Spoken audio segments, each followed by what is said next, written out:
नमस्कार, बहुजन संवाद में आपका स्वागत है। बहुजन संवाद में आज हम बात करेंगे अमेरिका और भारत के बीच में होने वाले कृषि समझौते को लेकर के। सभी को मालूम है कि दोनों देशों ने तय किया है कि 500 बिलियन डॉलर्स तक अपने ट्रेड को ले जाएंगे 2030 तक। इस बीच में जो तस्वीरें आई हैं, वो तस्वीरों में हमने देखा है कि जेडी वेंस को खुश करने के लिए उनके 3 बच्चों को खिलाने का काम हमारे मोदी जी कर रहे हैं। हमने जब भाषण सुना जयपुर का जेडी वेंस साहब का, जो वाइस प्रेसिडेंट है अमेरिका के, तो वो वहां पर ये बोल रहे थे कि मुख्य तौर पर हम लोग जो चाहते हैं वो डिफेंस के अंदर, एनर्जी सेक्टर के अंदर और टेक्नोलॉजी के क्षेत्र के अंदर हम लोग ट्रेड करना चाहते हैं। लेकिन जो असलियत है इसके साथ साथ में वो ये भी है कि जो एक एफटीए, जो आपस में दोनों देशों के बीच में जो व्यापार, कृषि व्यापार विशेष तौर पर होना है, कृषि के बाजार को खोलना है, उसको लेकर के टर्म्स ऑफ रेफरेंसेस तय हो गए हैं। ये टर्म्स ऑफ रेफरेंसेस क्या हैं, क्या होने चाहिए, इसके ऊपर भारत की संसद को विश्वास में नहीं लिया गया है। भारत के जो किसान संगठन हैं उनको विश्वास में नहीं लिया गया है और बार बार जो है जेडी वेंस ये बोल रहे हैं कि हम ये चाहते हैं कि हमारे जो प्रोडक्ट्स हैं उनको भारत का मार्केट मिलना चाहिए। अब सवाल ये है कि जब अमेरिका कह रहा है अमेरिका फर्स्ट, और वो ये कहते हैं कि हमारे यहाँ के मजदूरों को काम मिलना चाहिए, हमारे अमेरिका के लोगों को रोजगार मिलना चाहिए, और उसके बाद में वो अपने रोजगार की तलाश में आए हैं और वो बराबर ये कह रहे हैं कि हम आपको F-35 बेचेंगे, आपके साथ में हम एनर्जी सेक्टर में ज्यादा आपको एनर्जी बेचने का काम करेंगे, नए रिएक्टर्स लगाने का काम करेंगे। ये सब बातें खुले तौर पर हो रही हैं। तो आज हम इसी के ऊपर चर्चा करेंगे। इसको भांप लिया है भारत के किसान संगठनों ने। संयुक्त किसान मोर्चे की अभी राष्ट्रीय परिषद की बैठक हुई और उस बैठक में यह तय किया गया कि देश भर के अंदर ट्रंप और मोदी के पुतले जलाने का काम किया जाएगा और बड़े पैमाने पर अब तक कम से कम 500 से ज्यादा जगह पर देश भर के अंदर पुतले जलाने का काम हो चुका है, क्योंकि लोगों को मालूम है कि एक बार अमेरिका की कंपनीज जो आएंगी तो जो जीएम प्रोडक्ट्स हैं वो तो आने ही वाले हैं, डेयरी प्रोडक्ट्स तो आने ही वाले हैं, एप्पल और आलमंड की बात तो वो खुले तौर पर बोल ही रहे हैं।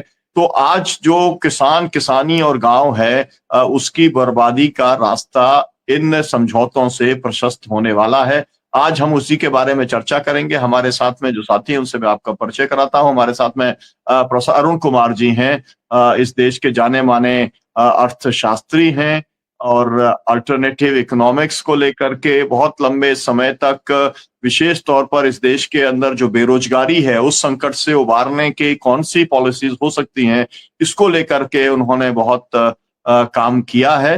हमारे साथ में जो राजन शिवसागर जी हैं, उनको बहुत बहुत बधाई बहुजन संवाद की ओर से। वो अखिल भारतीय किसान सभा के वो अभी अध्यक्ष चुने गए हैं, अभी जो कॉन्फ्रेंस हुआ उसके अंदर।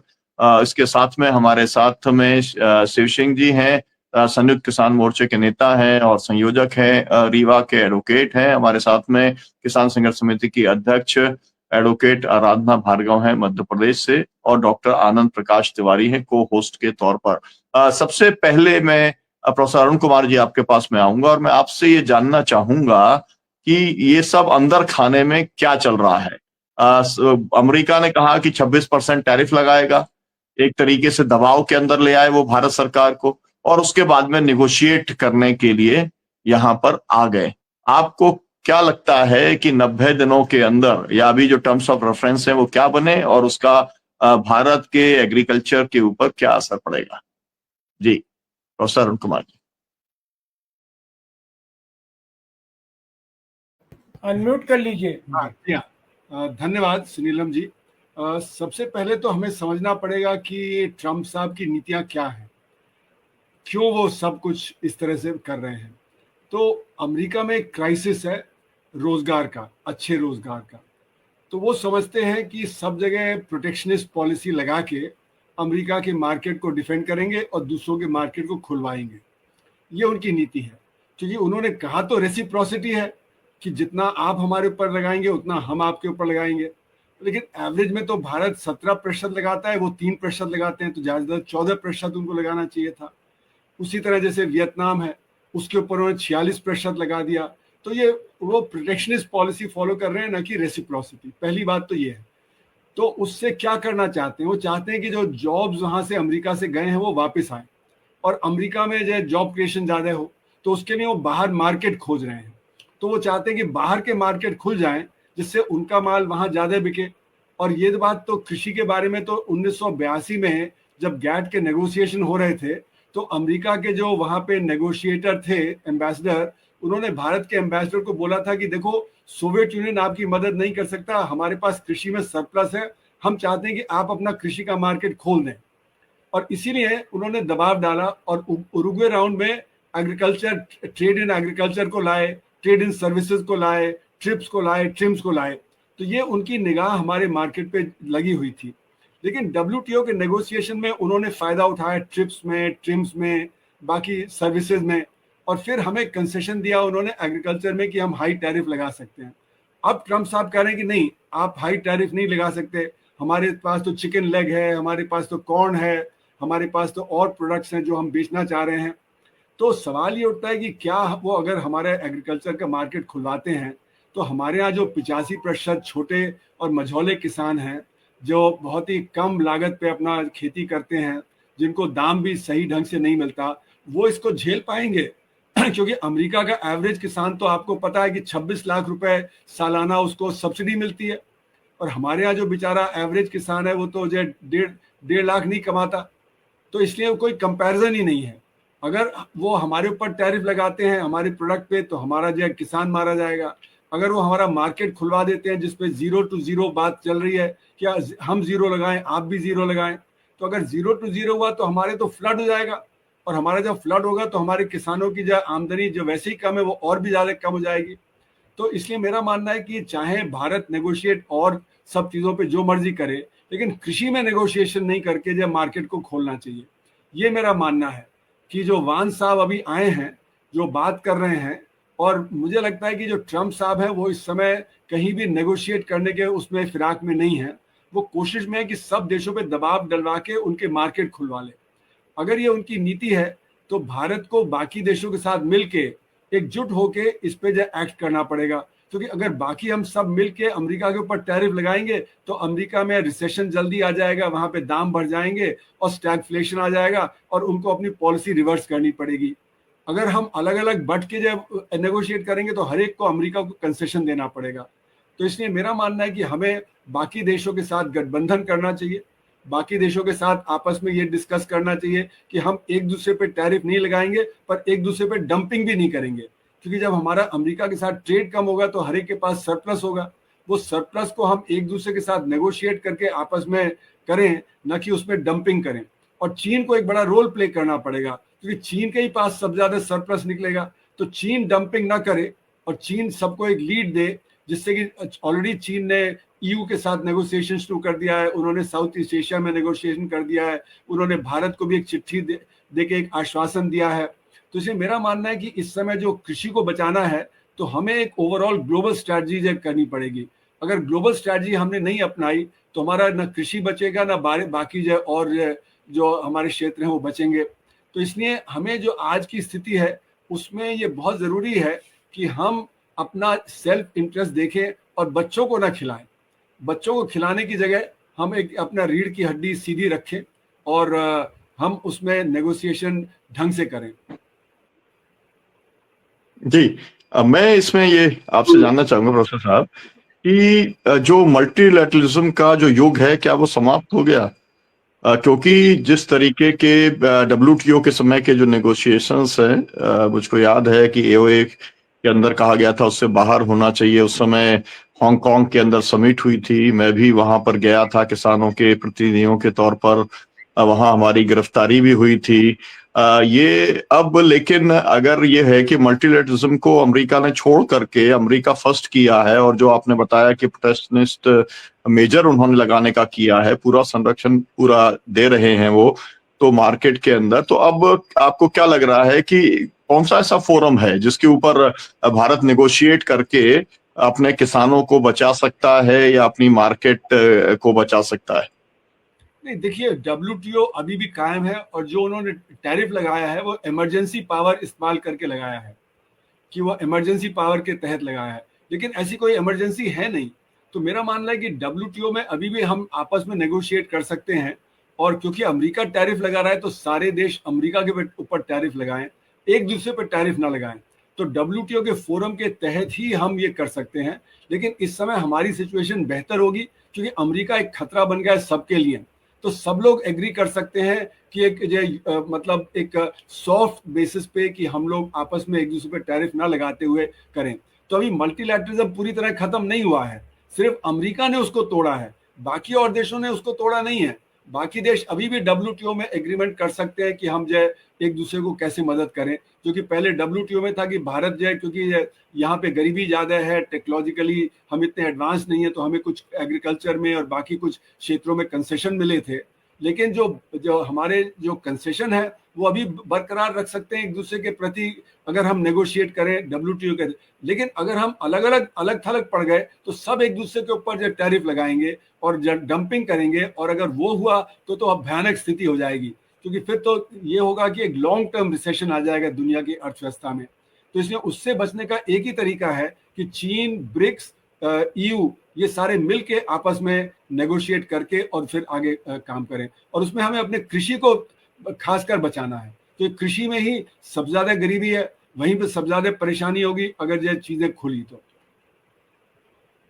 जी बहुत बहुत शुक्रिया।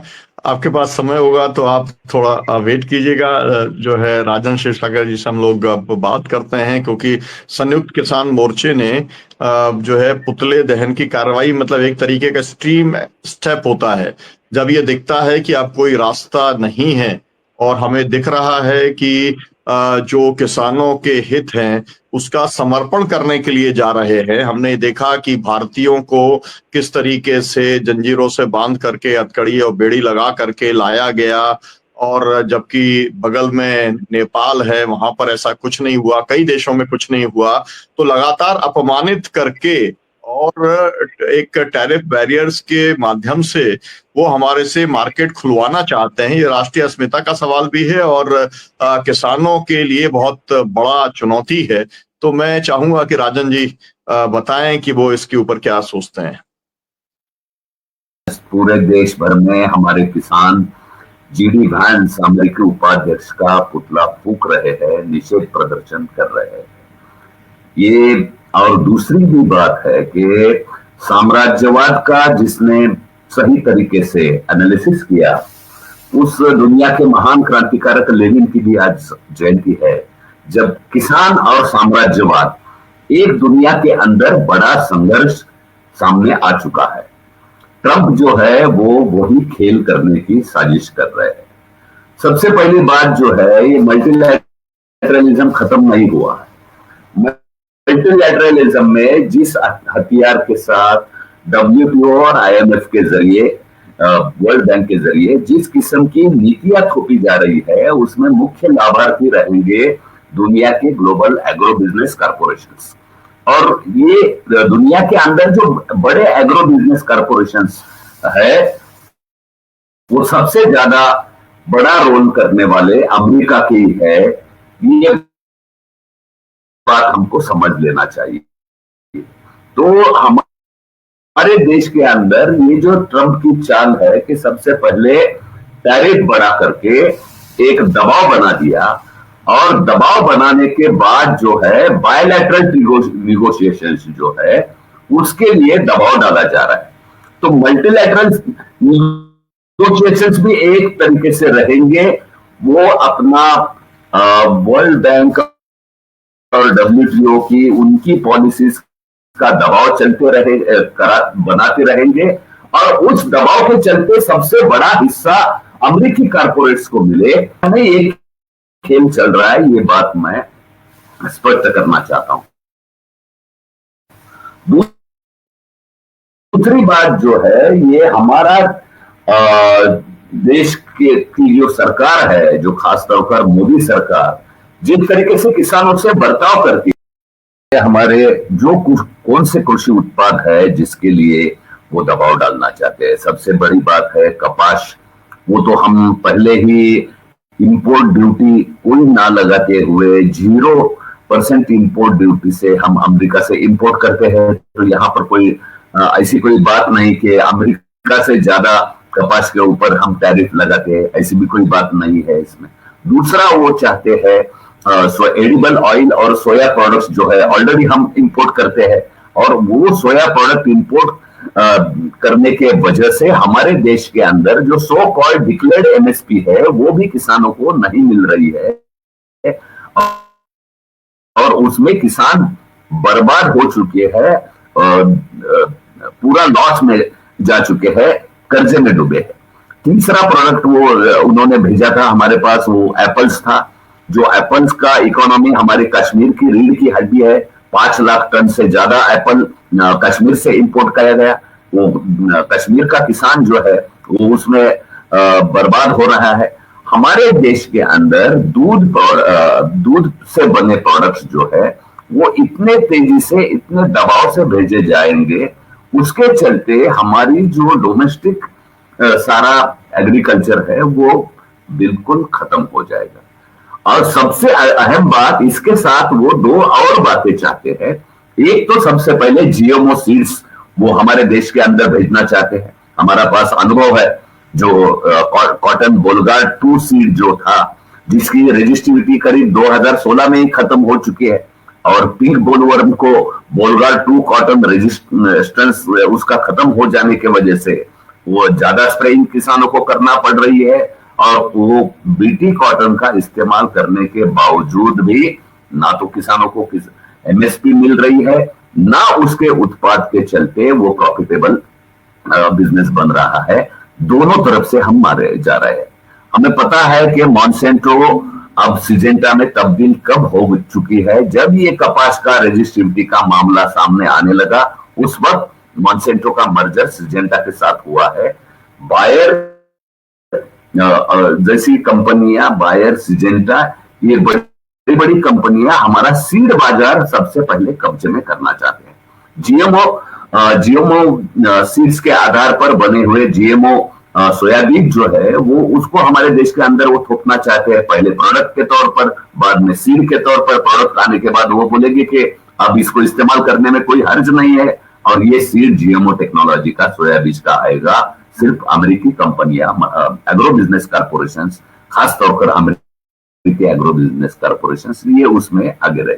और हमारी जो निर्यात होती है वो निर्यात को जो है वो काफी रोक लगाया जा रहा है, उसके बारे में भी दबाव शुरू हो रहा है। हमारे देश के अंदर का बासमती चावल जो है वो सबसे ज्यादा निर्यात क्षम है। वो निर्यात क्षम बासमती चावल में बड़ा उसका हिस्सा है। उसके फॉर्चून्स जो है हमारे जो 8-10 राज्यों में जिसे पैदा किया जाता है वो बड़ा खतरे में, संकट में आ जाएगा। मैंगो जैसे प्रोडक्ट है जो हमारे देश के अंदर महाराष्ट्र का अल्फोंसो फ्रेश मैंगो जो है दुनिया भर मशहूर है, उसके एक्सपोर्ट पर बुरा असर पड़ेगा। उसी के साथ में जो मछली उत्पाद है, हमारे जो फिश प्रोडक्ट्स है, ये फिशरीज पर भी एक बड़ा असर पड़ेगा। तीसरी बात जो है, ये सिर्फ एग्रीकल्चर का ट्रेड होगा ऐसी नहीं है। इसके साथ में ये टेक्नोलॉजी, जीएमओ टेक्नोलॉजी में जो एग्रो बिजनेस कॉर्पोरेशन है, एग्रीकल्चर फार्म इक्विपमेंट्स में जो एग्रो बिजनेस कॉर्पोरेशन है, इनके सारे इंटरेस्ट जो है ये नीति में बड़ी ताकत से है। उसके साथ और एक बात वो चाहते हैं, जो फाइनेंस लिबरलाइजेशन की जो बात है, इसमें जो फॉरवर्ड ट्रेडिंग है, वो सोयाबीन और हमारे कई सारे क्रॉप्स के बारे में फॉरवर्ड ट्रेडिंग पर अभी रेस्ट्रिक्शंस है। वो फॉरवर्ड ट्रेडिंग, उसकी बात अगर शुरू की जाएगी, ना तो सेबी हमारा ठीक तरीके से रेगुलेट कर पाता है। सेबी ने अदानी शेयर्स में क्या घोटाला किया है, किस किस्म की कमजोरियां है, वो तो हमने देख चुकी है। और इस तरीके से फॉरवर्ड ट्रेडिंग एग्रीकल्चर कमोडिटीज का कमोडिटी मार्केट में आ जाएगा तो उसका हमारे शेयर मार्केट और बाकी जगह पर भी बहुत बड़ा असर होगा। तो इसके 3 किस्म के हमले हैं। सबसे पहले किसानी के प्रोडक्ट्स किसानों का उत्पाद की कीमतें बड़े पैमाने पर खत्म हो जाएगी, कोलैप्सिंग प्राइसेस हो जाएगी, उसके किसान कर्जे में डूबा रहेगा। ये पहली बात है। दूसरा, किसानों की जो जरूरतें है, जो इनपुट्स है, वो खासतौर पर सीड और पेस्टिसाइड्स, इसमें भी अमेरिकी कंपनियां, ग्लोबल बिजनेस कॉर्पोरेशन जो है, अपना कब्जा बना देगी। तीसरा, जीएमओ जैसी टेक्नोलॉजी जो है, जो हमारे देश के लिए अनुकूल है या नहीं है, इसका कोई स्टडी ना करते हुए, ना कोई रेस्ट्रिक्शन लगाए हुए वो हमारे ऊपर थोपे जाएंगे। उसके लॉन्ग टर्म हमारे एग्रीकल्चर और बायोडाइवर्सिटी के स्टेबलाइजेशन पर असर होगा। पांचवा जो है, जो फाइनेंस में इसके चलते बदलाव किए जाएंगे, उसके चलते हमारे देश के अंदर सभी जनता के पैसों की बड़े पैमाने पे लूट हो जाएगी। पांचवा जो है, फार्म इक्विपमेंट और मशीनरी, इसके अंदर जिस तरीके से घुसपैठ करने की कोशिश की जा रही है हमारे देश के अंदर, उसके चलते उसका डोमेस्टिक इंडस्ट्री जो है, वो इंडस्ट्री भी डी इंडस्ट्रियलाइजेशन की तरफ जाएगा। ये सारे खतरे एग्रीकल्चर को खोलने से होने वाले हैं। लेकिन सरकार जो है, अदानी और कुछ मुट्ठी भर बड़े कारपोरेट्स के इंटरेस्ट को आगे ले जाने के लिए किसानों का बलि चढ़ाने पर तुली है। हम देखते हैं कि हमारे स्टूडेंट्स का वीसा कैंसिल करके उनकी पढ़ाई रोकी जा रही है। हमारे मजदूर जो इमिग्रेंट्स है, उनको गुलामों की तरह बंधक बना के लाया जा रहा है। और अब हमला आया है देश के किसानों के ऊपर। किसान ही बर्बाद करने पर जो तुला है, उसका तीखा प्रतिकार जो है हमें करना पड़ेगा। संयुक्त किसान मोर्चा और हमारे देश के सारे किसान संगठन एक ताकत से खड़े रहेंगे। मैं बताना चाहूंगा कि ये जो ट्रंप की ने नीति अपनाई है, उसकी 2-3 वजह है, बैकग्राउंड जो है, हमें जरा समझना चाहिए। ब्रिक्स कंट्रीज जो है, देश के दुनिया भर का 50% से ज्यादा आबादी, सबसे अग्रगण्य टेक्नोलॉजीज से लेस है। और ये ब्रिक्स कंट्रीज ने ऐलान किया था कि हम अपना करेंसी लाने की कोशिश करेंगे। तो ये ब्रिक्स करेंसी अगर मैदान में उतरती है, तो वो डॉलर के लिए सबसे बड़ा खतरा है। और उसके बाद जो हरकतें अमेरिकी प्रशासन और अमेरिकी ट्रंप द्वारा हुई है कि चीन को टारगेट करे, हिंदुस्तान को साथ में जोड़ने की कोशिश करे, रशिया को न्यूट्रलाइज करने की बात करे, रशिया यूक्रेन वॉर के बारे में एक अलग किस्म का इंटरवेन करे, ये बातें हमको समझ लेना चाहिए। वर्ल्ड बैंक का जो be ready agriculture, business ready agriculture के नाम पर जो national policy framework on agriculture marketing जो आया है, जिसको थोपने की कोशिश कर रहा है, उसका मकसद भी ग्लोबल एग्रो बिजनेस कॉर्पोरेशन के लिए रास्ता बनाना, मार्केट देना, यही है। अमेरिका ये चाहती है कि वो सबसे बड़ा हिस्सा उन्हें मिले। ये जो वर्ल्ड बैंक का बी रेडी एग्रीकल्चर है, उसको दुनिया भर में लैटिन अमेरिकन देश जो है उसका विरोध करते हैं, उसके खिलाफ लड़ाई तेजी से चल रही है। अफ्रीका के अंदर लोगों को जो अनुभव हुआ कि उनके नॉन फॉर्मल लैंड राइट्स जो है वो खत्म हो जा रहे हैं, जमीन भी हथियाने की बात की जा रही है, लैंड कॉन्सेंट्रेशन हो रहा है। अमेरिका में भी कई सारे किसान संगठन एक बड़े पैमाने पर उसको विरोध करते हैं। और तीसरा, यूरोपियन जो भी मॉडल रहा, यूरोपियन किसानों का जो मूवमेंट चला, वो भी इसी किस्म के बी रेडी एग्रीकल्चर की पॉलिसीज के खिलाफ जो है लड़ने के लिए चलता रहेगा। तो इसलिए हम ये बातों को, ये पूरी इस पार्श्वभूमि में हमको ये मोदी और ट्रंप की डील जो है वो देखना और समझना जरूरी है। हमारे दुनिया भर के किसान जो है, जिस तरीके से ये मतलब जो एग्रो बिजनेस कॉर्पोरेशन है, जो ग्लोबल एग्रो बिजनेस कॉर्पोरेशन, ये किसानों के दुश्मन के तौर पर सामने आ चुके हैं। किसानों की लूट करने के लिए एक बड़े ताकतवर हस्तियां राजनीति से, पॉलिटिकल पावर से लेस होकर के आए हैं, उसके खिलाफ मुकाबला करना बहुत जरूरी है। हमारे देश के आजादी आंदोलन का सबसे बड़ा तबका किसान रहे हैं। इस देश ने 150 से ज्यादा साल तक किसानों ने लड़ाई लड़ी है ईस्ट इंडिया कंपनी के खिलाफ, मतलब मोतिहारी से लेकर के चंपारण से लेकर के सारे देश के हर कोने के अंदर हमारे किसानों ने साम्राज्यवाद के खिलाफ में संघर्ष करते हुए कुर्बानी दी। तो उस दिशा में हमें और भी ये आजादी की दूसरी लड़ाई के तौर पर आगे बढ़ना पड़ेगा। ये आज की जरूरत है, ये वक्त का तकाजा है। थैंक यू जी, बहुत शुक्रिया आपका। मैं फिर से प्रोफेसर अरुण जी के पास में चलता हूँ। राजन जी ने ब्रिक्स से कुछ संभावनाएं बताई हैं। जब एक तरीके से ये सब चल रहा था, अमेरिका के द्वारा जिस तरीके से अचानक पूरी दुनिया के खिलाफ में ट्रेड बैरियर्स लगाए जा रहे थे, वो कहते हैं कि हमारा कोई ट्रेड वॉर नहीं है, हमारा कोई ट्रेड बैरियर्स नहीं है, हम तो रीबैलेंसिंग ऑफ ट्रेड कर रहे हैं, जिसके अंदर अमेरिका फर्स्ट है। अमेरिका का जो अमेरिका नागरिक है वो पहला है। वो इस बात को मानने को तैयार नहीं है कि उनके द्वारा कोई ट्रेड वॉर जो है दूसरे देशों पर चलाया जा रहा है। तब लोगों को लगा था कि इसके अंदर कॉम्बैट करने के लिए यूरोप आएगा, या उन्हें लगा था कि शायद ब्रिक्स नेशंस आएंगे। लेकिन ब्रिक्स तो एकदम ऐसा लग रहा है कि जैसे कहते हैं कि कोई भी रिएक्शन ही, उन्होंने रिएक्ट ही नहीं किया है, एक मीटिंग भी उसके ऊपर नहीं हुई है। और तो हम कोई को भी अमेरिका के सामने खड़े होने की हिम्मत जुटाते हुए नहीं देख रहे हैं।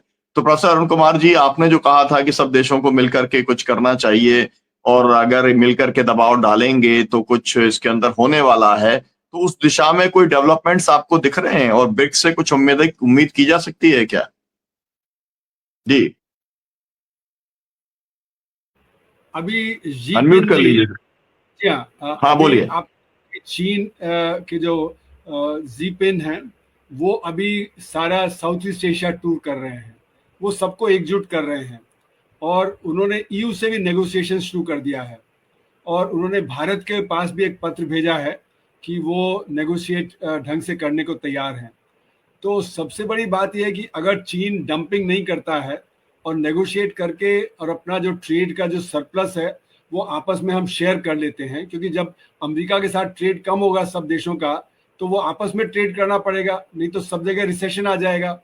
तो रिसेशन की संभावना तो सबको नजर आ रही है और जब रिसेशन आएगा तो उससे आप देखेंगे कि हमारे जो एग्रीकल्चर कमोडिटीज के दाम हैं वो गिरेंगे, अनएम्प्लॉयमेंट बढ़ेगा और जो सप्लाई बॉटलनेक है वो बढ़ जाएंगे। तो एक जगह कृषि को नुकसान होगा और बाकी जगह और इन्फ्लेशन तेज हो जाएगा, अनएम्प्लॉयमेंट तेज हो जाएगा। तो इसलिए जो चीन है वो पहल कर रहा है ऑलरेडी, जहां तक मुझे दिख रहा है कि चीन ने जो नेगोशिएशन स्टार्ट कर दिया है ईयू के साथ और जो साउथ ईस्ट एशियन देश हैं उनके साथ, तो उसमें एक संभावना नजर आती है। लेकिन ये सारी चीज़ों को टाइम लगता है डेवलप होने में, कोई ओवरनाइट तो डेवलपमेंट होगा नहीं।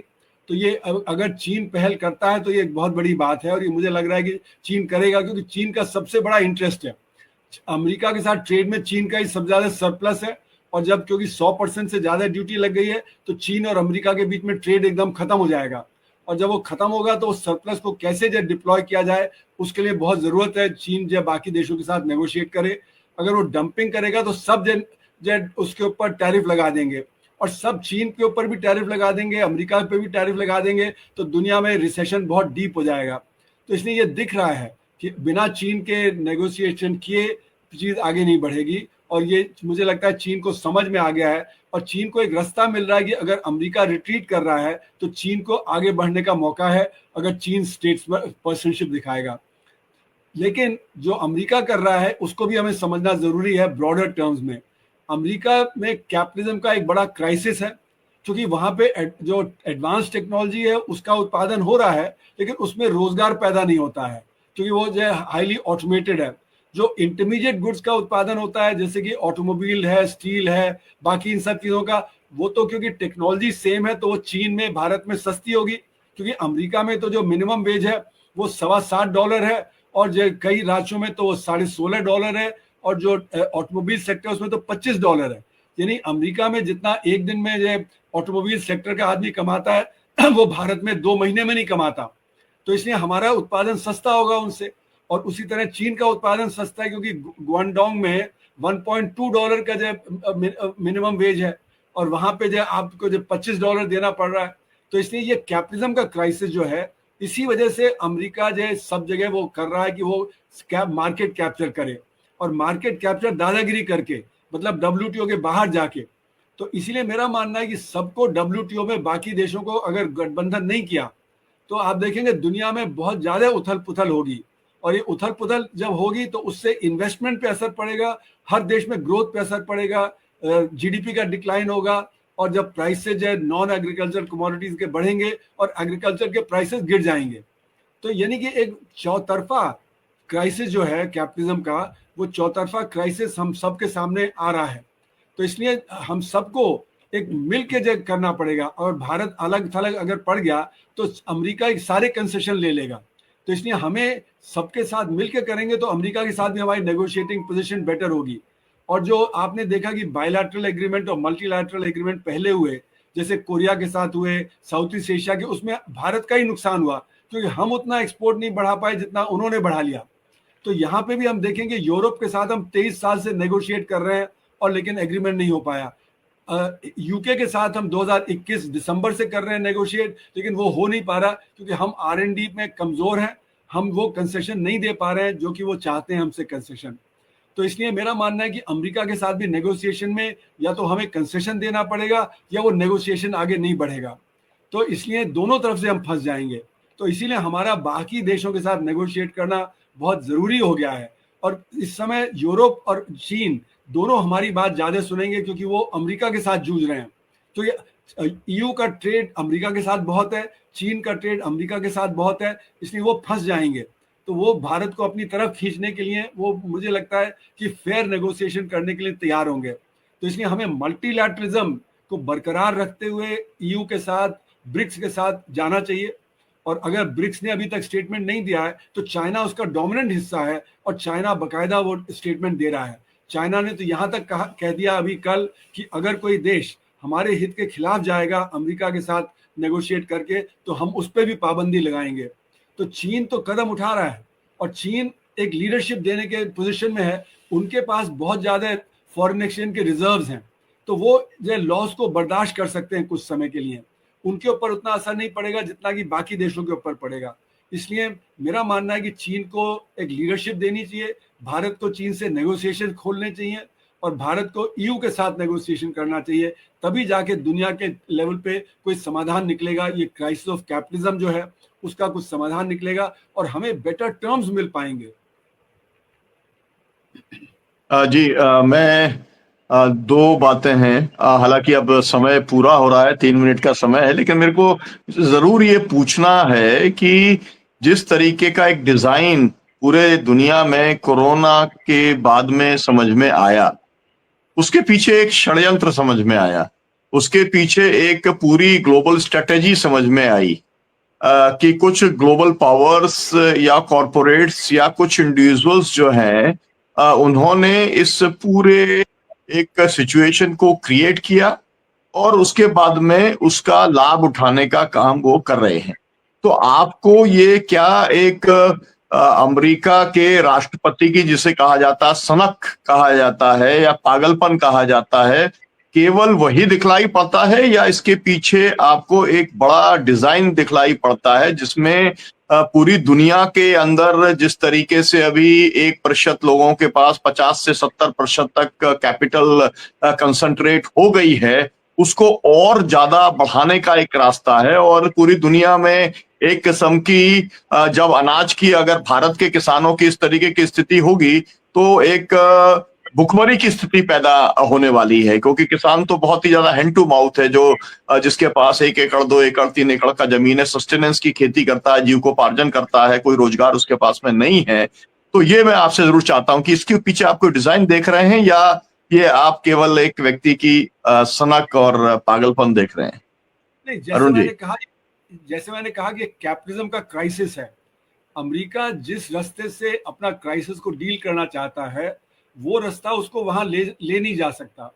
तो इस समय जो मुझे लग रहा है कि जैसे कि उन्होंने अपने जो क्लोजेस्ट अलाइज है उनको भी अटैक किया, कनाडा जो उनके सबसे क्लोज अलाई है उसको अटैक किया, EU जो उसका क्लोज अलाई है उसको अटैक किया।